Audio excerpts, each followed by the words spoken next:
Gratitude is the one emotion that is the antidote to what messes up our life. There's so many emotions that mess us up, but if you had to pick the two primary ones that mess up relationships, mess up your career, mess up your happiness, what are they? Fear, and on the other side, anger. The great thing about gratitude is you can't be grateful and angry simultaneously. It's impossible. You can't be grateful and be worried simultaneously. See, gratitude is talked about. People talk about gratitude journals. You should be grateful. And we hear it so much that the law of familiarity is set in. That's really what gets in the way of gratitude, by the way. Our brains adjust to what we have. If you got to tell me, where do you spend more of your time, focusing on what's missing or focusing on what you have? In business, finding what's missing and solving it is such a valuable tool. But if you train your brain so that all the time you're constantly looking for what's missing, what's wrong, what's challenging, then how are you ever going to sustain happiness, joy, or fulfillment? Think of a moment. What's a moment you didn't expect to happen? Because expectation kills joy.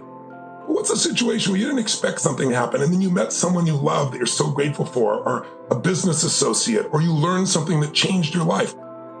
Have you ever had a moment that was just a total sacred moment or a gift that you could feel grateful for? Maybe a moment where you met someone, you were going one place, and you met someone you totally love, or maybe the love of your life today. Just take a moment and think about this.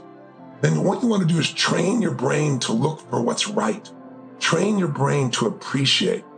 See, all our stress, all the frustrations in our life come from that 2 million-year-old brain, and it's not going to make you happy. Your brain is not designed to make you happy. It's designed to make you survive. Happiness is your job. So over the next few weeks and over the next few days, why not just have a daily practice of at least finding 3 things you can feel grateful for? And don't think about them intellectually. Actually step in your body and focus on it like you're back in that moment. It could be a moment from 20 years ago, 10 years ago. It could be from today. But let the power of gratitude roll over you and battle the one thing that gets in the way, that law of familiarity.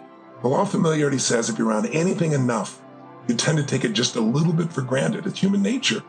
And the way to stop that is stop, feel it, and appreciate it. Let your consciousness, your heart, your soul guide you instead of your head and your mind. And that will change your life.